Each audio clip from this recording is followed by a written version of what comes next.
All right, so here we want to see how to couple a simple center outfit. Now, the front panel of this cloth we have a vintage. So here is the back panel. So I decided to stitch the back panel down just this way. So stitch the back panel down. Make sure that you have already hemmed with your hemming gum. Stitch down just as you are seeing, and then make sure every line is corresponding. And the one of the reasons you must learn very well is that you also need to understand that you need to be using exact color threads in your stitching. So here you trim off any excess facing panel. So make sure it's properly trimmed out. All right, make sure it's properly trimmed out. And then you bring the front panel. So this front neckline, we have hasty. So gum the neckline just this way because we are using invisible zip. That's why we are doing this.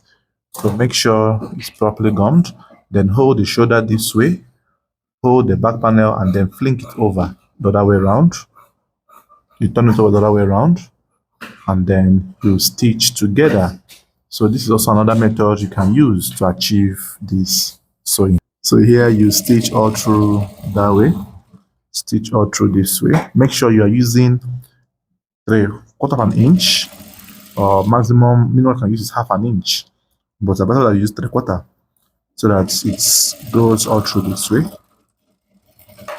So bear in mind that the one we are stitching is the right panel. The left will be where the zip will be attached. So the right part of the cloth is where we are stitching from. And then here, the left panel is open.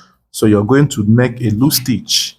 Now that loose stitch you are making is just to hold the three pieces together. So you make a loose stitch. You make a loose stitch. So for the left panel, you can first of all stitch the back facing and the back body together in order to make it to be one piece so that it will not give you issues when you are trying to join or fix the zip. So here now you bring the other panel and then make sure it's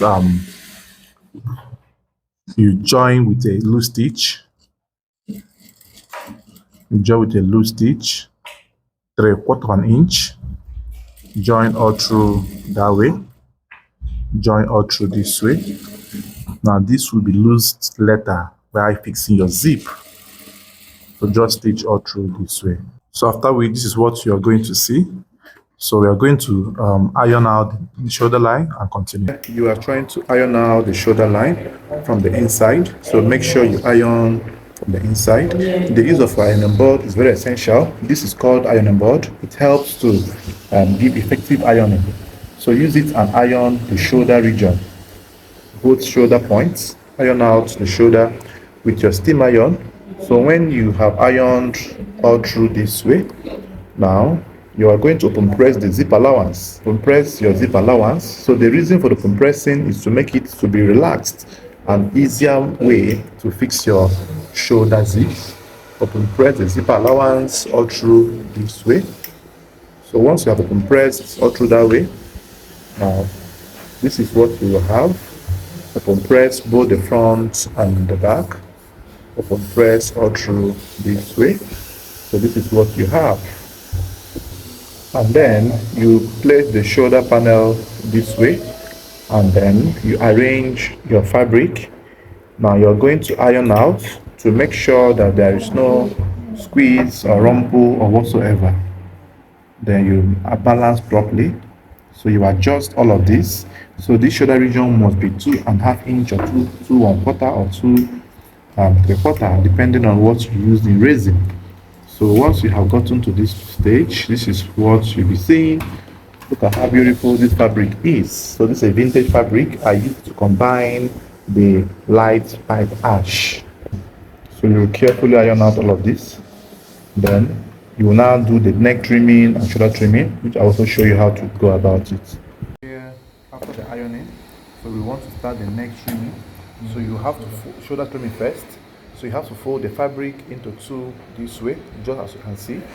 And then we are going to apply our shoulder measurement plus extra 1/2 of an inch. Then after you have done that, then you now trim with that direction. So our shoulder is 19, so plus half will give us 20, that's 10. So you mark 10 inches there. So here you mark 10 inches there for the shoulder trimming, and you make sure you arrange it in a way that it will be okay for you. So here you have arranged the shoulder point, and then you trim from that region. You trim all through that way. Make sure you don't encroach or go above the measurements you have left as your allowance, and then trim all through to the deepest parts of the front armhole, like 1 inch down. That is the extent of the trimming. So once you have gotten to that point, then you're done with the armhole trimming, and the next thing we do now will be your neck trimming. So on the neck trimming, you hold the front neckline in this way, and then place it down just like this. Make sure that the back panel is properly arranged. Place it down just like this, and then you arrange the shoulder region, and then you trim from here. Go down by half an inch all through that way. You trim. So when you trim, it's advisable that you still remeasure your neckline to confirm what you have trimmed, right? So if you don't know how to measure your neckline, watch and see how you can do that in this video. After you have trimmed the neck, you now start to measure your neck circumference and make sure that you get exact of what you have on your customer's neckline. So measure right round just like this. Carefully do this and get to the other point. Make sure you get exact of what you have. So you go all through this way, and this is giving us 18 inches neck, which is perfect for us. And now you loosen up the shoulder region where you use loose stitch to hold for you to get the place you place your piping all through. So loosen it up all through this way, and then carefully lose it. Here, this is our bias, which was cut in a bias form and folded in this form. So because of the fact that we are doing piping, we don't need to fold the edge. So you just start from somewhere there, and then start to stitch it down this way. Now most people, what they don't know is that after piping, they don't iron, or they don't know how to iron. But here I will show you guys how to iron to make your bias to relax. And you must make sure that your bias threading is at the tip. As you can see how mine is moving. If you can observe as well that the piping of the neckline was properly tucked in at the inside of the bias. So make sure you place it all in this way, and then you iron, you thread at the tip. Your hands here must be as straight as possible. Here you thread all through this way. As you can see how mine is moving smoothly. You thread all through that way, and make sure that it gets to the very end of the outfit. So here, this is the end of it. Then you can now cut out the threads and cut the excess bias, and then it is very paramount that you still double stitch the bias at the edge and then stitch again at the middle. It also helps to relax the neckline properly, and then you must make sure you stitch it at the tip. Your stitching must be as neat as possible. As you can see how the stitching here is moving, right? So you must make sure that your stitching is at the tippest part of the bias. Then you stitch all down to this very point. So this is how you do your stitching. Go all down to the very end. Then you can now stitch again at the midpoint. Now this is also very good or very recommended, but if you feel you don't want to stitch it there, there's no problem.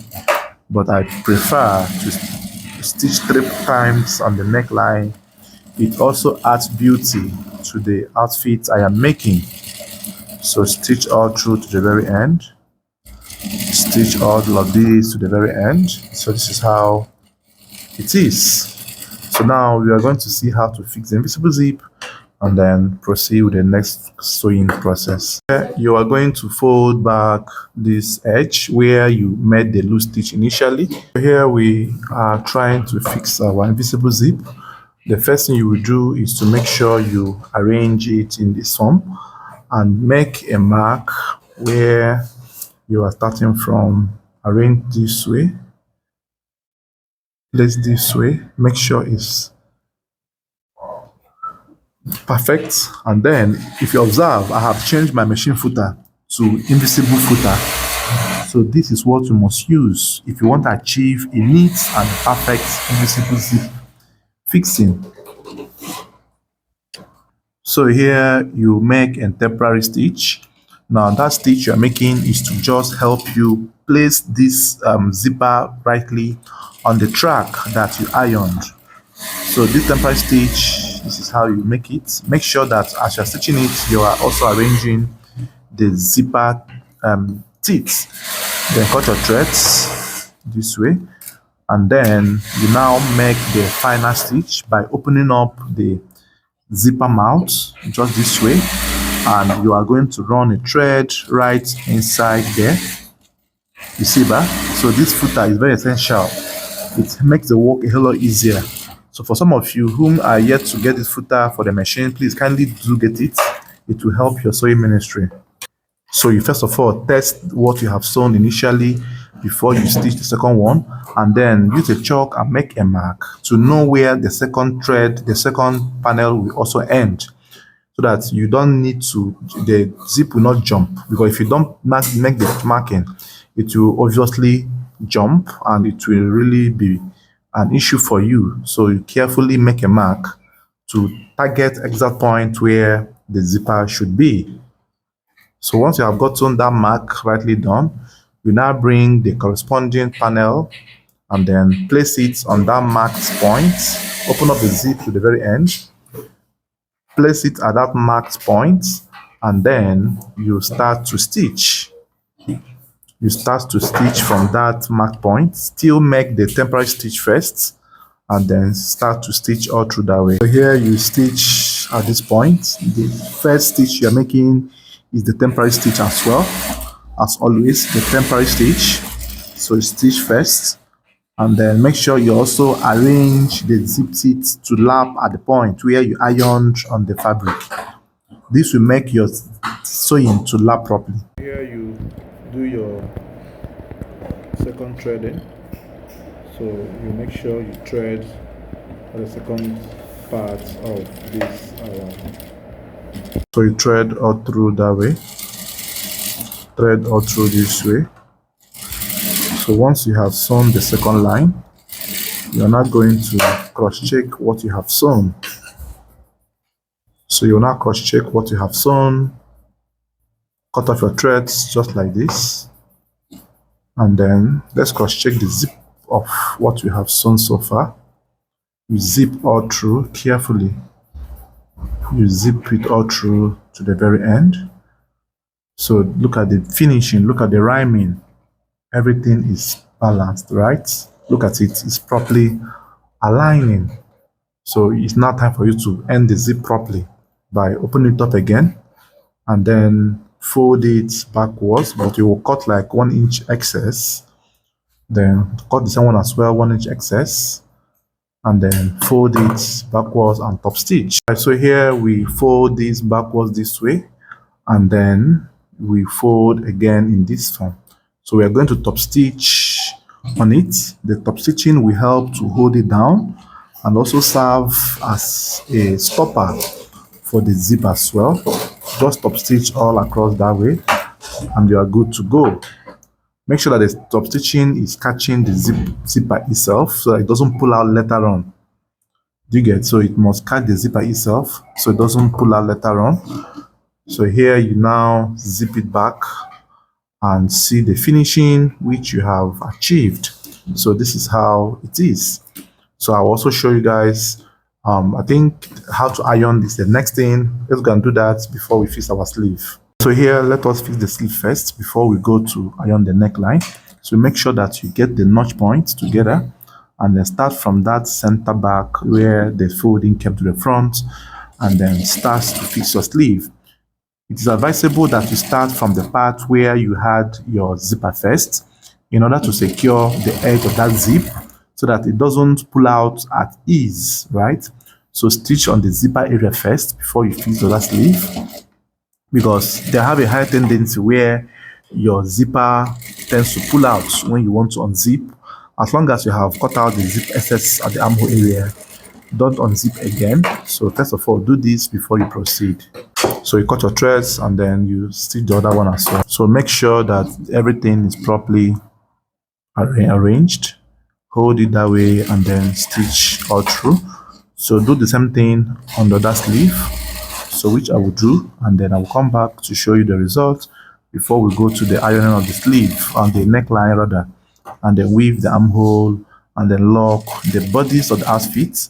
And then before we lock the body of the outfit, we are going to join the band that is attached at the hem of the front panel of this outfit. Here we want to show you how to iron your neckline. After you have piped or done your bias, this might be how it will be, right? Then you are going to use the same ash fabric or white fabric and then place on top. So the placement must be done where your final finishing will be. So place a white fabric on top just like this. This is how you iron your neckline, whether you are using zip or you're using flap. So you iron all through this way. So carefully place your iron, then you bring your cooler, the cold iron. Now you make sure you tap it while you are ironing. So you bring the cold iron and hold it. The cold iron helps to retain the heat when you have formed it all through that way. So look at the relaxing. You see how relaxed it is. So you're still going to iron the other side as well, and then make sure that everything is coming out nicely. So when you iron, make sure that you avoid the zipper head so that the iron does not push it out or, get to, wipe off the color. So you make sure you iron, avoid the zipper head all through that way. So the reason you must iron is to make sure that it laps. So after which as well, you get your ironing board. I'll also show you how to iron properly so it relaxes. Even though it has relaxed, but I will still bring ironing board and still place it underneath, and then I will still iron it again. So this helps your work to relax finally. So this ironing board is very essential. So you must get it if you want to achieve a neat finishing. You use your cold iron and also cool it off, and there will be a big difference after you must have done all of this in this form. Look at how relaxed the neckline is. It's now time for you to iron the shoulder. You now iron the neckline area as well and every other part as well.